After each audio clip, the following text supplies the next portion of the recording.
Welcome to the show, everybody. Fantastic episode. This was recorded April 21st. Finally getting all these old episodes out. Got the editing bottleneck taken care of. Going to be cranking out content for you guys. If you want to hear the first time Mark was on the show, you can go back and listen to on any of your podcast apps. It's the audio version only. I hope that you guys have been enjoying that. We've been doing the video component starting during the quarantine. I think it adds quite a bit. So thanks for joining us here. And if you have any comments, questions, suggestions for new topics, episodes, guests, anything like that, I look forward to reading them in the comment section. So thank you for joining me. Enjoy today's show. Here we are. Hello, everybody, and welcome to the Here We Are podcast. My name is Shane Mauss. Today, I have return guest Mark Smith joining me today. Mark, why don't you introduce yourself to the good people? Sure. I'm a professor of political science at the University of Washington and also adjunct professor in comparative religion and communication. And I study and teach on American domestic politics. And then under that umbrella, a lot of things, how people think about politics, how government acts, religion most recently is what I've been focusing on. So glad to be with you today, Shane. So I myself, in my personal life, I don't shy away from talking about politics, but on the podcast, we almost never talk politics. And I've been sitting here doing all of these pandemic edition episodes, and it's just, there's so many subjects that are occurring to me that I'm like, how are we not talking about the insane political circus going on right now? And I've had so few, I think you're like one of 2 or 3 political scientists that I've ever had on the show. You did stand-up science, and you were a terrific guest on Here We Are as well. So I reached out to you to hear what your thoughts are. Am I crazy for thinking that this is even more of a political circus than it was pre-pandemic, or am I just, is everything crazier, or am I just getting myself more worked up than normal? What's going on out there from your point of view as someone who's officially a political science professor? Well, as you know, Shane, before the crisis hit, Americans were totally unified on political and now in the wake of the crisis, we're even more unified than we were before. We're really coming together. Yeah, it's the United States of America, and this crisis really proves that.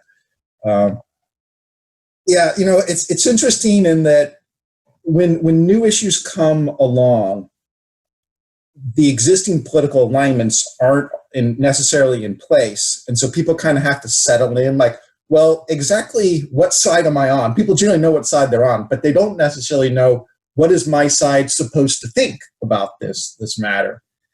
And so if you go back to January, when we all knew there was some kind of virus circulating, and they had a lockdown in Wuhan, and I don't know what you were thinking, but I was thinking like, all right, well, I remember SARS, I remember MERS, I remember the H1N1, I remember Ebola.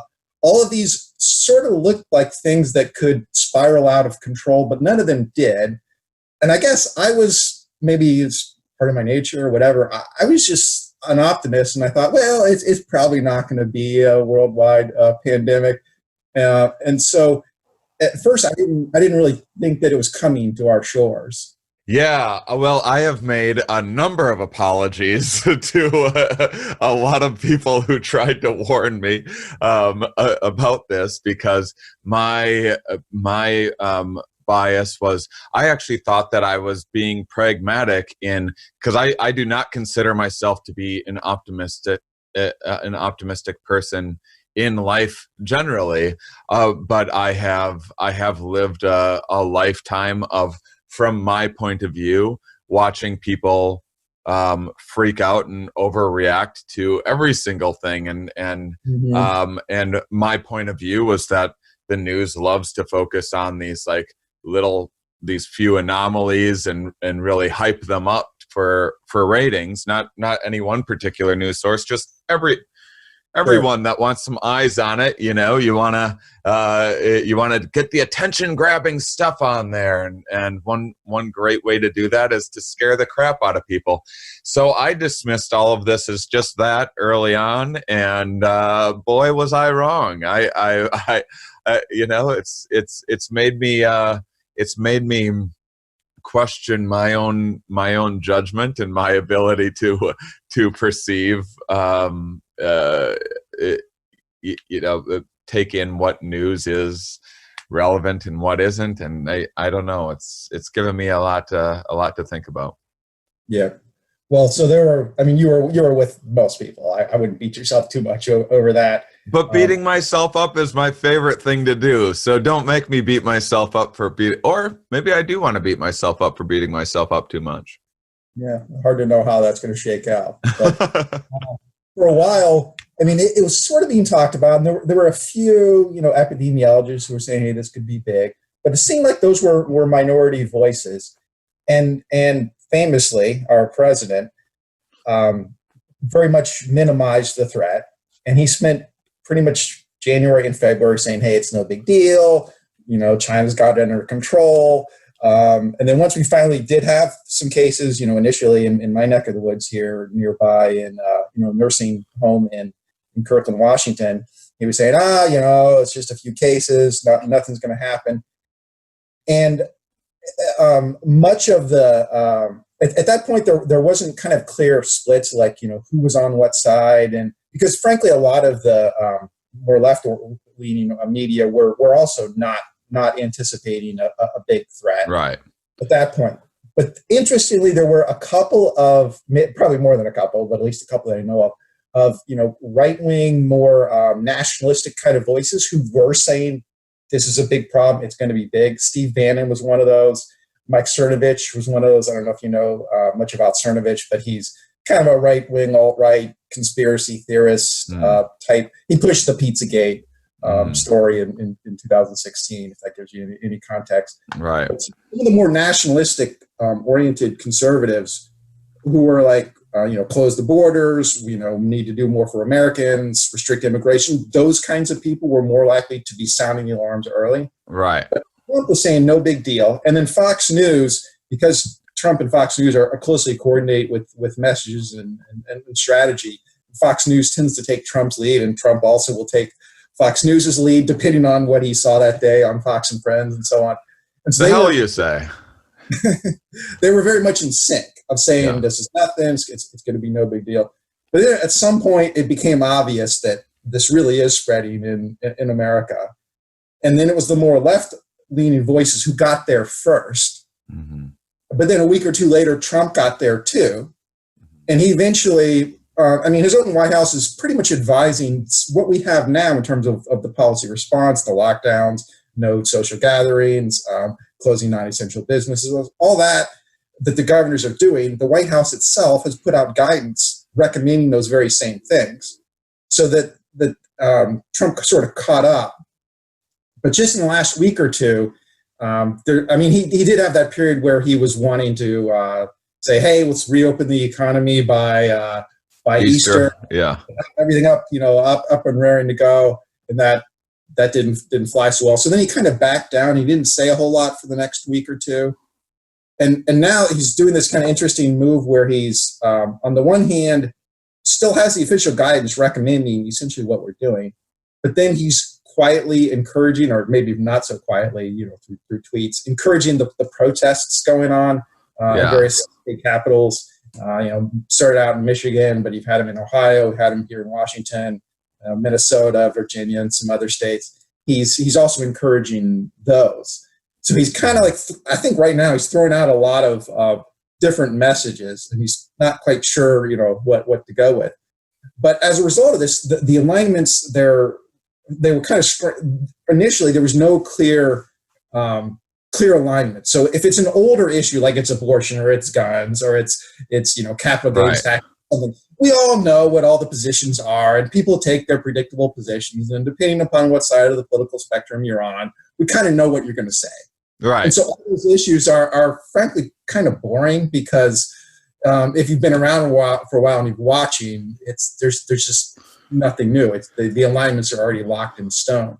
Whereas with this, because it's a developing issue, we didn't have those alignments in place yet. Yeah, that's so I was kind of I've been a little bit, part of me has been a little bit surprised to see all of the tribalism, although I have to admit that I've felt myself feel the tribal, but like I've never been as committed to promoting science. I've never been so against any organizations that seem anti-science to me. I've been less empathetic toward those groups than in recent past. But it is funny because 9/11 did seem to unify people a fair amount. When there was like, oh, we haven't dealt with anything like this in our lifetime. And two, with a virus thing, it does seem a little goofy to be like, what does my group think about that? It's like, well, I'm a Packer fan. What are Packer fans saying about this virus? What are Packer fans for or against social distancing? It just seems odd to that's the that any new situation that comes up, people go like, well, what does my political party have to say about this completely novel thing that's never happened before? Yeah. So that raises a lot of challenges. And then on top of that, you get a lot of people, whatever they've been pushing for the last few years, they sort of say, well, we need this now more than ever. So if you were, for universal healthcare before, you're like, well, this just shows, how can you don't have universal healthcare? If you were a libertarian before, you said, well, I was really worried about government overreach. See, we got government overreach going on right If you're now. a science podcast, you're like, I tried to tell you guys, science is very important. If you're a doomsday prepper, you're like, I told everyone they needed 80 years supply of toilet paper. Everyone's doing an I told you so right now. The environmentalists are like, see, humans are bad. Mother Nature was going to buck us off this planet at some point. This is Mother Nature exacting her revenge on us evil humans. And it's so funny that everyone's doing the I told you so game, because no one predicted this shit. No one in the entire world would have predicted that halfway around the world someone was going to eat a bat that was going to put the world on lockdown. Been saying it for 30 years. Got to watch out for that bat eating. I mean, I might part company with you just on that particular point, and that there have been people talking about the potential for animal-based viruses making the jump to right. And there have been people warning about pandemic potentials, and we've had movies like Contagion, which now everybody's watching on Netflix. Yeah. And Bill Gates gave a now famous speech in 2015 warning of a pandemic, and of course the conspiracy theorists say, well, he's actually part of this because now he's funding some factories that are going to be making vaccines. And if you're anti-vax, you say, well, this was all part of the, plot to push more vaccines. And so there's kind of this big anti-Bill Gates conspiracy theory The now. conspiracy theorists are really having a field day right now. I love seeing people's, because I do, conspiracy theorists are interesting to me because I think that a lot of them are like very like naturally, I know a lot of conspiracy theorists that are like naturally intelligent people that just don't have like a formal education, and so they've never learned like correlation versus causation, or like these like simple little things. And so then your mind goes, we're these pattern recognition animals, and you go like, well, wait, this virus started around this time.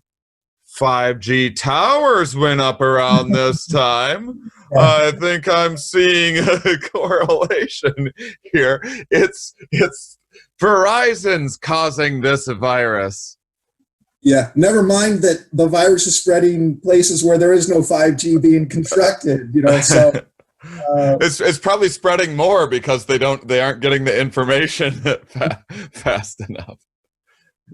Yeah. So there's that information dynamic that's layered over on top of this, where it seems like the vast majority of people are kind of going along with the mainstream messages that, that there really is a virus. It really does kill people. It really does spread pretty quickly. There are ways to try to reduce the spread. I'd say that there's a lot of mainstream scientific consensus on those points. Most people seem to be on board with that. But as you say, we've got plenty of these outliers. And the thing about our modern information environment is it doesn't take very long for a conspiracy theory to spread. And for those people to form their own online communities and for them to kind of get their message out there. Yeah, So, I mean, this is I mean, comedians there is a disproportionately high number of conspiracy theorists in the comedy community, because there again you have people that are like fairly naturally intelligent, but again, no classic education, self-educated people, but then people that go against the grain, people that are anti-authority, and then a fondness for novel ideas. We all like when a comedian can point out like a different idea that other people aren't noticing, that's something that's often very valuable to the so there's also like this fun element of the conspiracies of like, oh, I figured out this thing that other people aren't figuring out. It must be lizard shape-shifting people. Like, what a neat idea. Mm-hmm. And so it's been a little bit discouraging for me as someone with a science podcast, seeing a bunch of the comedy community, some of them even my friends, promoting conspiracy theorists. Yeah, that's the interesting phenomenon. I mean, it's one thing if they're doing it during a show, because then if you're in the audience, you never really know, does the community really believe this? Are they just having fun with it? But if they're doing it, kind of on the side, through Twitter or something else, like generally you assume people believe the things that they say outside of a formal performance. Yeah. Yeah. It's a bit troubling to me, but yeah, for sure. That's the information environment we are living in now, and so whatever you want to believe, you can. And as we talked about before, whatever you used to believe, you can find ways to say, well, this just proves that I was right all along. Mm-hmm. And then we got that layering over top of the political alignments. And I think one thing that is also happening here is that because of these political alignments, partly you decide what you're for by being against whatever the other side says. Mm-hmm. And I first noticed this in, it must have been 2014. No, it would have been earlier than that, maybe even 2011, or 12. I think it was after the Republicans took control of the House of Representatives in 2010. And for a long time, there had been a lot of Republican senators, especially, who were pushing for a deficit reduction commission. I know not a most high-profile issue, but it was, kind of been around for a long time. And so then Barack Obama says now he supports establishing this commission. And then once Obama said he supported it, all these Republican senators who used to support it, now they don't support it anymore. Mm-hmm. They're deciding what they're for by being against whatever Obama is for. I do the same thing with people wearing red hats. I have,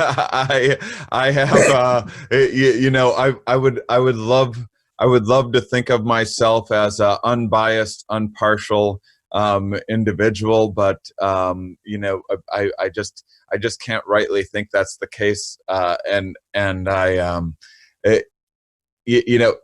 think when you talk about, most of the mainstream kind of understands the threat of this virus. And then another thing is most of the mainstream also has economic concerns and recognizes that we can't just not work forever, and we need to start things up in some manner or another at some point to keep things going. And I just, because of the people that I've had on my podcast, push for buying science and hospitals and healthcare as much time as possible to figure this out so that it doesn't get overwhelmed. But, you know, in considering, let's see, when should I book a show or whatever, like, oh, maybe do I even try to, looks like things could start opening up after May in an optimistic schedule. Do I maybe try booking for June, knowing that I'll probably have to cancel? And then a bunch of guys in red hats start going out and protesting at City Hall, and I'm like, nope, whatever those guys are doing, I'm doing the opposite. Yes. Yeah, and I found this to be kind of puzzling in that one of the splits that's come up is, do you want to open sooner or later? And by opening up, I don't necessarily mean here like, you know, back to business as usual, but more of, can we leave our houses without, you know, being shamed or possibly arrested, you know? Yeah. So the opening up, whatever it happens, it's clearly going to be in stages. It seems like the last thing that'll come back is big group events, you know, stadiums, festivals, you know, conventions. That'll be the last thing. And maybe the first thing is more businesses, and then maybe some restaurants and bars with spacing, and then, you know, maybe houses of worship and so on. So it'll be stages. But do you want to speed that up, and do you want us to get there quicker, or do you want to slow it down and keep the lockdowns in place longer? And I think one of the things that happened is once Trump went out and said we need to open up sooner, that then made the anti-Trumpists in the country, which is like, what, 57% of the country or something, it made them want to say, well, if Trump's pushing to open up sooner, that must mean it's a bad idea. And so I therefore think we need to open up later. And I think this is an odd thing for people who are on the left, because those are people for whom, outside of the context of this particular crisis, for example, in the field of public health, they have this thing that's known as the social determinants of health. So your health is not just, you know, genetics or diet. It's what kind of community are you embedded in? Do you live near pollution sources? Are you part of social networks that encourage healthy habits or unhealthy habits? Do you live near supermarkets that have lots of fresh produce, or are you in an area where it's harder to access, you know, for fresh produce? So-called food deserts. So things like that are called the social determinants of health. That also includes, do you have a job? I mean, one of the biggest predictors of a person's health is, do you have a job, which then gives you health insurance. If you lose your job, you lose your health insurance. If you're part of the long-term unemployed, you're more likely to be in the situation of drug and alcohol addiction. You're more likely to commit suicide, and so on. And so what we call, quote, the economy can't be stripped from health, because it affects people's health through all those means. It also affects people's health through government budgets. So a lot of healthcare is paid for by government budgets, especially for lower income people through Medicaid, paid for by states. So if you crush the economy, then there's no revenues coming in. Then state and local governments have to cut their budgets. They're going to need to cut things like Medicaid, because that's a significant part of where their spending goes, which is the very healthcare that pays for people, not just for coronavirus, but for lots of other things. So stripped of the current context, people on the left, I think, would be really worried about an economic downturn, not just because it hurts the stock market or hurts business owners, but because it hurts ordinary people. And one of the things it hurts is their health. It increases their likelihood of death. Mm-hmm. So if it was not the current crisis, I think a lot of people on the left would be worried about that. But once Trump takes the position of, we need to open up the economy sooner, then people on the left are like, well, if Trump is for this, I must be against it. And then they kind of forget about all these things they would normally be concerned about: people losing health insurance, government budgets being hurt, having to cut Medicaid, higher rates of suicide, drug and alcohol addiction, domestic abuse, child abuse, and so on. And so there's this kind of weird debate going on the left, where people are talking about as if the only thing you might die from is coronavirus, mm-hmm. and that you can't die from suicide, drug, alcohol overdose, and not having access to health insurance, not having a community support. Think about all the effects of social isolation. Yeah. There's a lot of research showing that social isolation has very severe health consequences. There's something like 25% of Americans who live alone. These are people for whom, if you tell them shelter in place, it's not like they have a family that they're with. They really are by themselves. And they normally need to be out doing things to be around people. So you're basically forcing isolation, which we know has very severe health effects. But it's really hard to get people on the left to even talk about those, because then they think, well, you must be wanting to open up the economy sooner, which means that's the same thing that Trump supported. And that's the very thing that we have to object to now. So I think this tribal affiliation, it makes it hard for people on the left to support things they would normally support, which is trying to avoid an economic collapse. And I think people on the left they're being kind of cavalier with the effects of an economic collapse. They're like, well, it's just the stock market, it's just jobs. We'll put people on unemployment insurance, no big deal.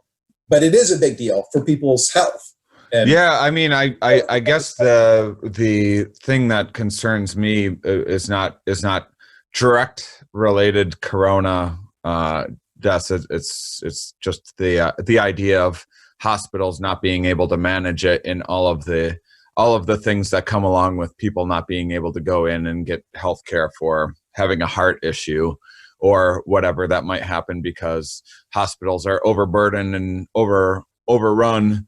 And my grandpa just had he was having some trouble breathing, and it was a debate of like, do we take him to a hospital or not? And is it actually more harmful to take them to a hospital? And because we aren't, in my not super well informed opinion, we aren't there yet in terms of being able to manage, say, something like trying to go the herd immunity route or something like that. Our hospitals just aren't in place to keep up with that. My concern would be that it hurts the economy more if hospitals get overrun and overburdened.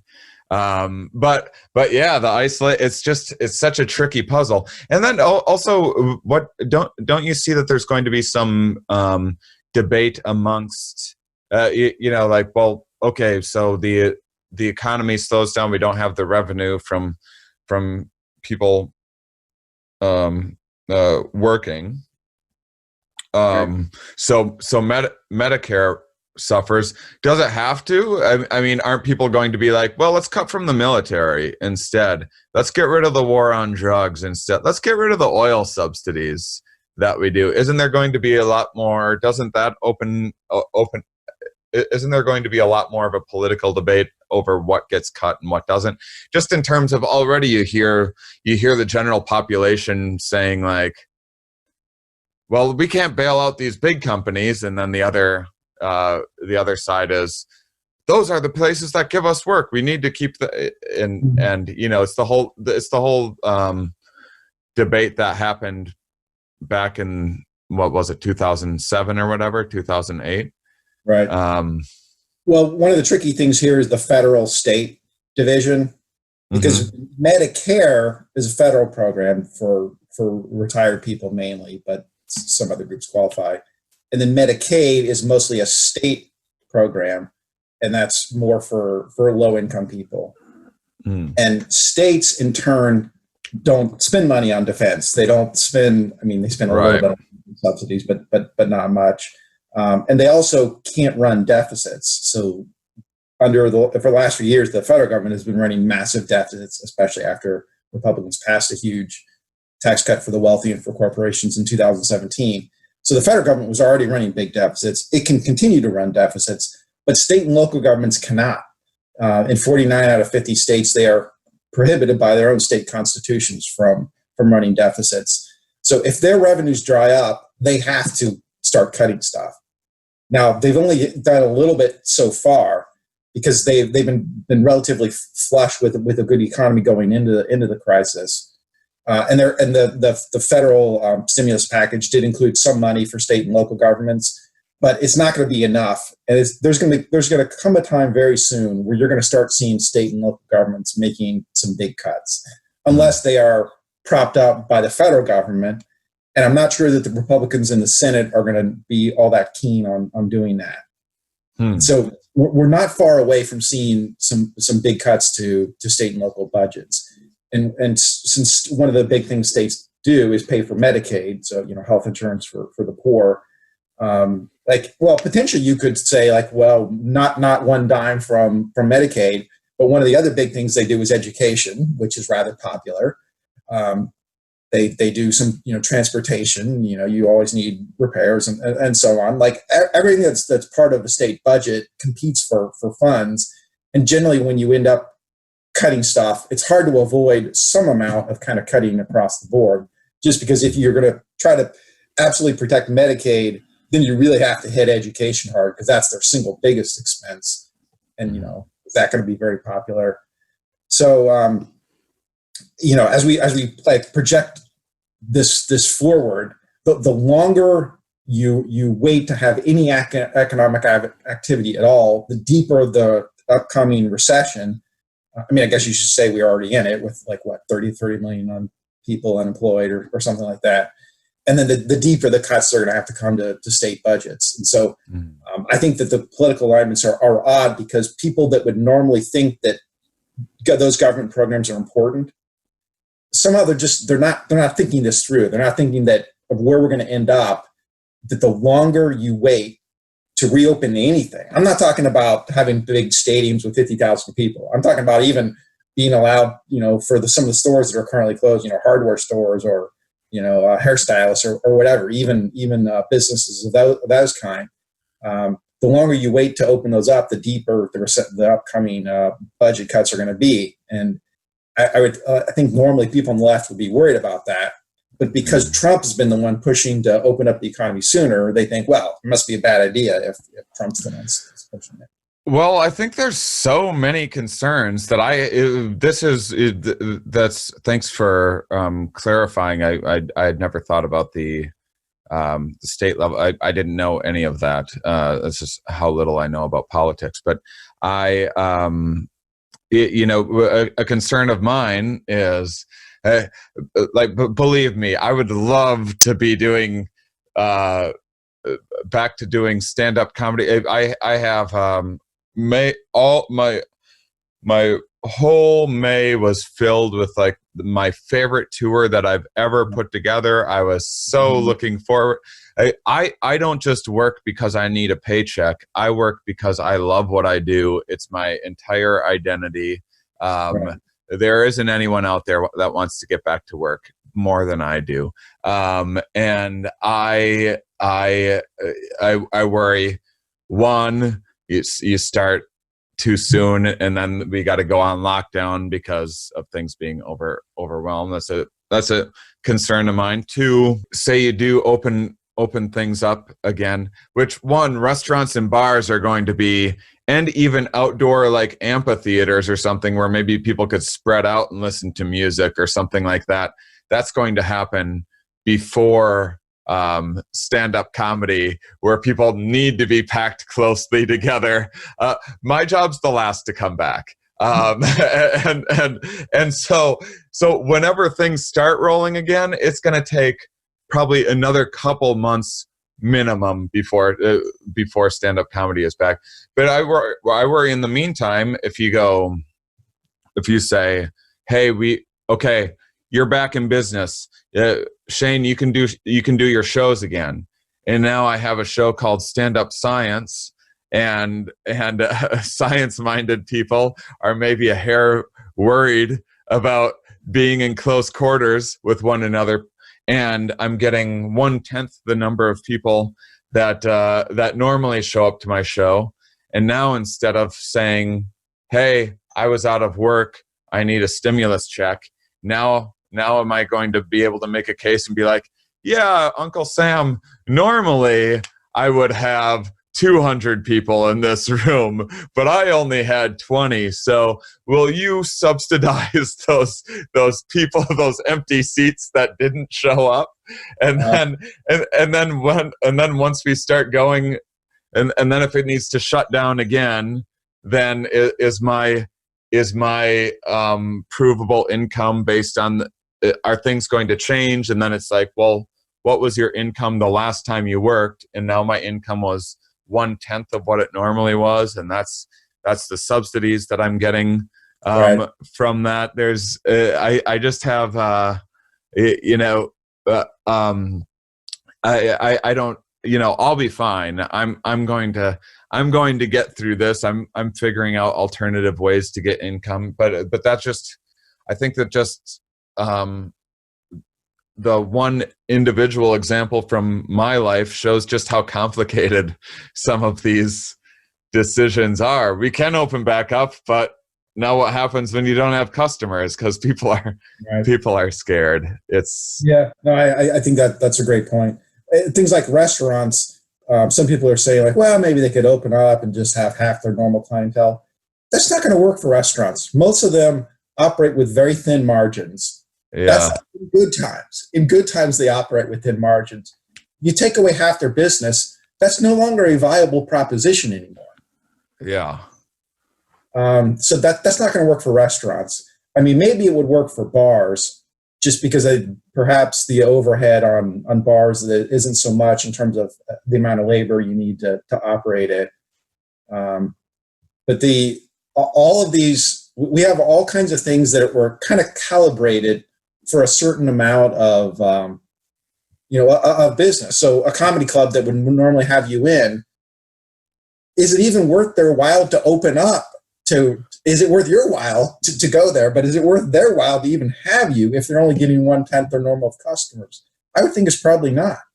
And so they would probably rather be closed. Maybe they get a break on their on their rent or their lease or something. So opening up is a challenge. It's not like a flip the switch and hey, let's just have stuff come back. yeah. So what do you think in terms of, you mentioned earlier, we were talking about how the kind of the majority of people are on board with understanding that this virus is a threat and social distancing stuff, and maybe we're getting political about economic issues. Oh, this was the thing that you're not hearing from either side, with all of the like stimulus checks and everything else, and like, maybe how should we spend this $2 trillion? No one's going, let's put all of it into science. let's put everything we can into giving every virologist and anyone possible every kind of cutting edge resource that they could possibly use right now. And the FDA or every organization, get them, let's put money into actually like getting a vaccine and more treatment for this stuff. I don't hear as much about that, and I would have expected it a little more from the left, but it seems like we're bogged down in, do we give businesses money or do we give individuals money? And no one's like, how about we fix this thing? I don't know. Yeah. Or maybe people just assume that that's like, well, science is just going to figure it out. And I mean, certainly there's tons of people working on it, and there are a lot of people that used to research other things that were kind of tangentially related, and they're shifting their research, and now they're working on coronavirus like 24/7. So tons of people are working on the vaccine front, the treatment front. There's hundreds of clinical trials going on right now about any plausible medication and combination of medications, and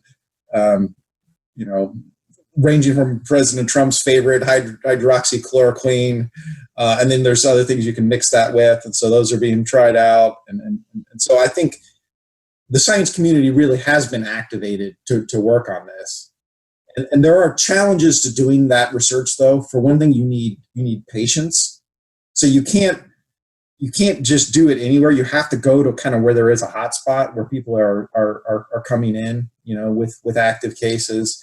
And then you have to have enough time to see how the treatment course will unfold and so on. And so there's been some small scale report like, oh, hey, some doctors have been using this medication and it seems to work, but that's essentially anecdotal evidence. We don't yet have any good randomized controlled trials for treatments. But I think that's not for lack of trying. It's just the challenges of ramping up this research, so quickly. The record for development of a vaccine, which is different from a treatment, but is really better than a treatment in a lot of ways. I think it's something like 5 years for the Ebola situation from 2014 to 2019, and there was certainly a lot of resources thrown at that. So shrinking. I mean, all the public health and epidemiological experts are saying 12 to 18 months for a vaccine, and that's like kind of the best case scenario. That's expediting it. That's trying to do everything possible to get the trials up and running and get the data collected and get it out. And even once you have it, producing it and distributing it around the world is another challenge, because we have these just-in-time delivery systems, and if there just aren't like empty factories laying around waiting to produce vaccine. There's a certain amount of factories out there that aren't normally do it for the flu and for other kinds of vaccines. And that's why people like we were talking about before, Bill Gates is wanting to step in and say, all right, I'm going to build some factories, have them ready to go.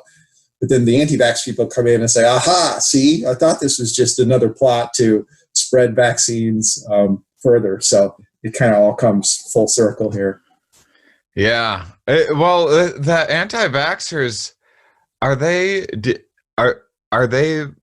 one political affiliation? I mean, are they mostly on the right?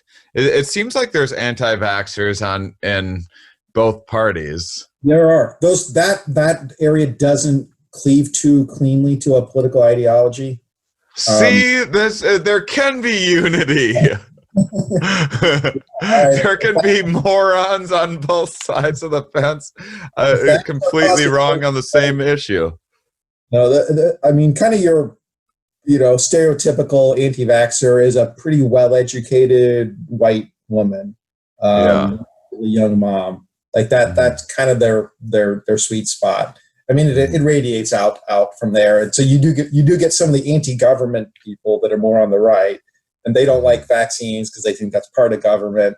And then you get some anti-corporate people because they think, well, vaccines are part of big pharma, and big pharma is bad, and so you get right. Big pharma sentiment carrying over into the anti-vax community. So you do get kind of a weird scrambling of the left and the right alignments on that. How much division is there actually out there? Because I know that the news definitely has a fondness for, anytime there's a protest, anytime there's like a riot or anything like that, you set up, you call the local news organization and then you go, hey, these 50 people are gonna get together and protest this and that, and will you set the cameras up just so that it looks like this massive herd of people protesting and causing madness in the streets. But if you actually were to drive by one of these things, it would look like the tiniest. I remember in St. Louis when the riots were breaking out, and I was in St. Louis, and I drove by the things that they're blowing up on TV, and it was it looked like a film production. It looked like, you corral everyone in this, set the stage. Hey, you over there, could you hold your sign up a little bit higher? Could you, shoot that guy? And how much of that is going on with some of these kind of protests on city halls and I mean, is that really, I mean, it's a bigger issue when you're talking about a contagion because it doesn't take that many people to spread contagion, but still, is it being blown out of proportion? I mean, the media likes conflict because conflict is drama. Drama is interesting. When protests happen, they will often get covered precisely because it's a quote newsworthy story. So we have seen those protests in the last several days in a bunch of different states, and those of that it's gotten some amount of media coverage, and I think that's just the way the media operates. They look for stories that are going to interest people, and stories of protest often fit that profile. Yeah, I mean, I was raised super religious and was rather bitter about it in my upbringing, and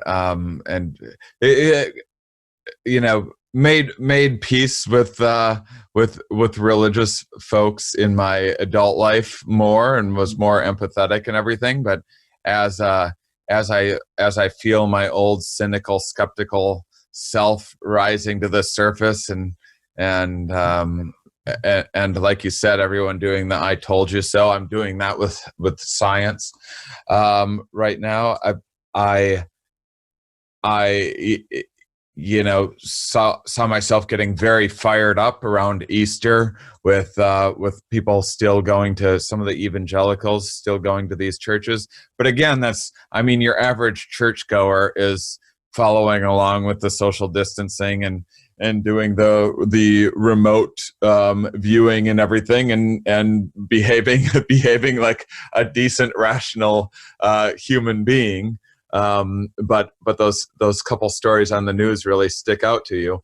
I wanted to ask your thoughts on some of, because what's the book that you, shoot, I even have it. I have it in my vehicle right now. Why didn't I grab it? What's the name of your book again? Secular Faith.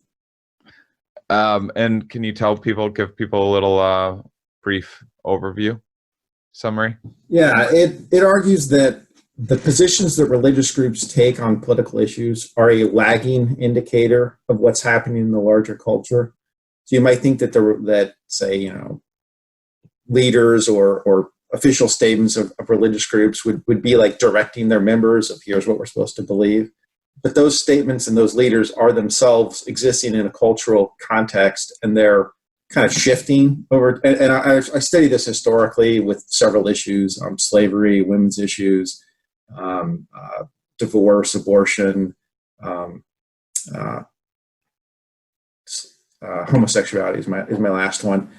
And I show that as the larger culture shifts, the positions of the religious groups will eventually catch up, even the more conservative ones. And in a Christian context, often that means reinterpreting the Bible. So, you know, if you read it, it kind of looks like it says slavery is okay, homosexuality is not. But now a lot of people read it to say the opposite, that, you know, slavery is not okay, but homosexuality is.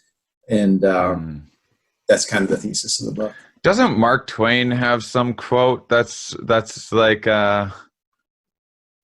something about how religion follows along, or they're like the last ones to make the change and progress, or something? You know, there's this fun site out there that I think it's called Quote Investigator, and it turns out that there's a ton of quotes that people think it was either Mark Twain or Einstein, or Churchill, or Yogi Berra. There's like a handful of names that people will go to, like, oh yeah, Mark Twain said that. And often it was something that somebody else said, but somehow it gets attributed to Mark Twain. So I don't know if he said that particular one. He said a lot of good stuff, but he didn't say everything that's attributed to him. But if you go to Quote Investigator, you can like type stuff in, and you can kind of see the history of it. One of the ones that I was really disappointed in, that I've been saying for years, you know, you heard the phrase, one death is a statistic, a million deaths, one death is a tragedy, a million deaths is a statistic, allegedly said by Joseph Stalin. There's actually no great evidence that he said that. It showed up for the first time in like a newspaper column in 1947, and it has murky origins. And so, I mean, it sounds like something he would have said, but we don't really know that he actually said. I'm gonna start now, instead of whatever regular tweet that I'm going to make, I'm just gonna put quotes on it and then put Mark Twain at the end. I think that's been done with Einstein quite a bit as well. People attribute things to Einstein that weren't him. Yeah, absolutely. He's part of that group that people think, well, he must have said this, but he didn't really say it. So, I am curious what your again, as someone, I'm happy. It's not my intent to offend any listeners. If anything, I'm probably probably going to be made the uninformed fool in this discussion. But it seems to me that I just have, I'm from this like conservative family in Wisconsin, and I just couldn't believe the difference in the conservative values that I was raised with, and then as an adult, I guess it's not necessarily a political thing that what your parents teach you when you're a kid and what happens when you're adult are sometimes two very different messages. And so I shouldn't I should be careful with playing that hypocrisy card too much. But it seems like Donald Trump is the last person the people that raised me would be supporting. Certainly seems like the last the least Jesus like person out there, but yet you see a lot of religious people getting behind him, and then you also see you see a lot of religious conversation popping up with people wanting to go out to these mega churches and maybe doing something that's irresponsible to the public health and the public good, and there's maybe some potential hypocrisy there. Has there been anything in the last few years where you've seen any? You mentioned homosexuality changing a little bit, religion getting hip to the I guess the kind of popular demand for more equal rights. Have you seen anything even more recent that maybe you haven't studied, but that's just kind of been on your mind in the last few years, or as this pandemic has taken off? Well, certainly the amount of religious support for Donald Trump does stand out as unusual, because if you go back before Trump was on the national stage, and if you asked in surveys, how important is it to you for a leader to show private morality, Christian evangelicals were the highest group for that. Mm-hmm. And that kind of helps, that was in the context of, the Clinton impeachment and just the way they had thought about political issues for a long time. Well, eventually Trump becomes the Republican nominee with a lot of evangelical support.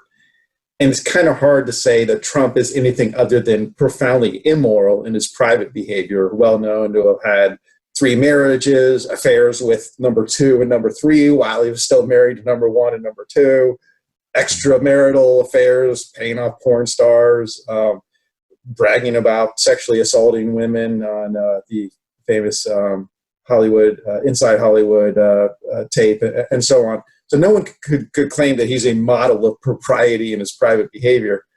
So for the Christian evangelicals, there's basically 2 choices. You either lower your support of Donald Trump, or you change this prior belief you had that it's important for political leaders to have private morality. And they did the second. So they went from about basically the highest group to say that private morality in a political leader is important, to now one of the lowest groups to hold that belief. So it was kind of a 180 on the linkage between private morality and public leadership. And that's, of course, all before the coronavirus hits. I mean, that was all 2016 through 2019. Mm-hmm. Do you have any? Have you had any thoughts on how anything's shifted with the virus at all, or not really? On that particular dimension, I'm not sure, but I think there is an angle on this that's worth watching as we go forward. And that is, I think a lot of institutions are going to be risk averse in terms of reopening.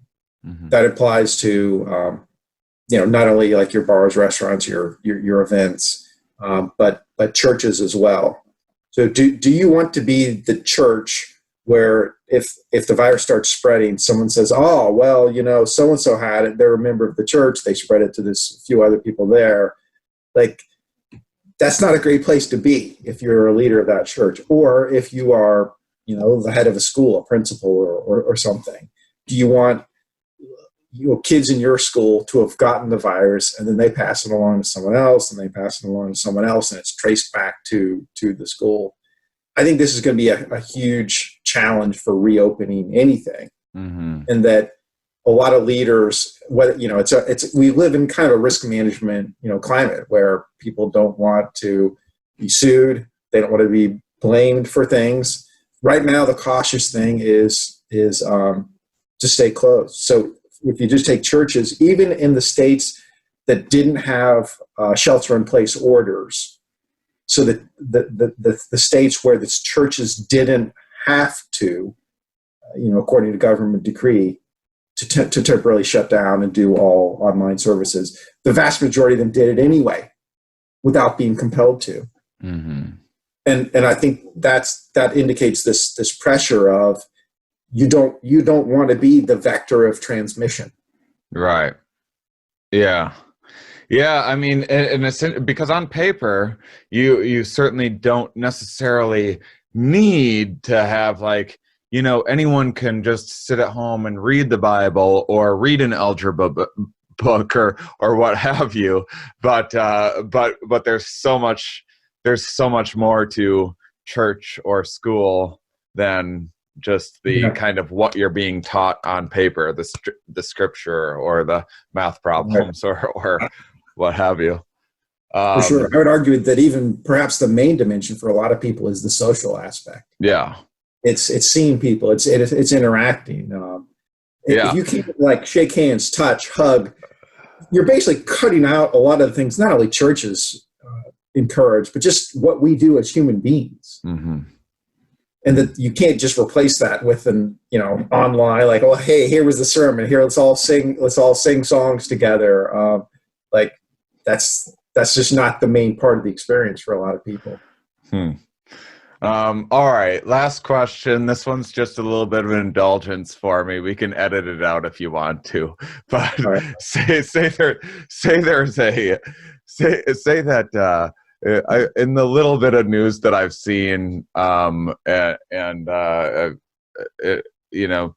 again, I'm just watching the highlights, so I'm seeing the biased take on things. But I've seen Trump attack Fox News a couple times here and there as he's going after the media, which is interesting. And then I've seen Fox News, some of the hosts speak out against Donald Trump. If Trump and Fox News start abandoning people, how are those people going to make up their mind? Where are they going to go? They going to go Trump? They got to go Fox News?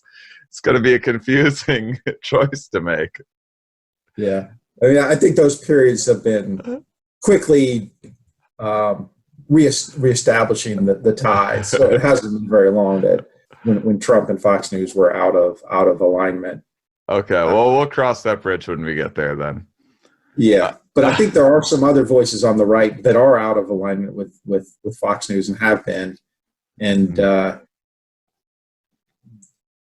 they've got their own audiences to build and their own relationships to establish. All right. Well, this has been really informative. I want to. Do you have any advice for people as we're leaving, just in terms of if people want to get the news? I actually compared this to. I was kind of comparing the news to a drug the other day, and talking about how well, if you're going to do a drug, you want to have intention. You want to think out your dosage ahead of time, because you get doing it and then you just want more, and you want to make sure that you have like a pure source, and that sort of thing.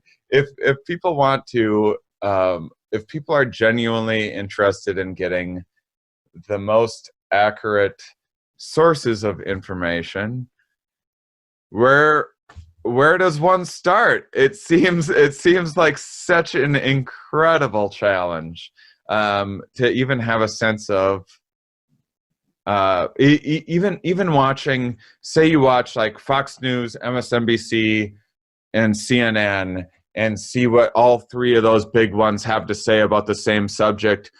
I still don't think that you're left with a accurate picture of what's going on. Those don't exhaust, the possibilities. For one thing, they're all in a cable news, environment, which itself tends to veer more toward hype and getting people aroused.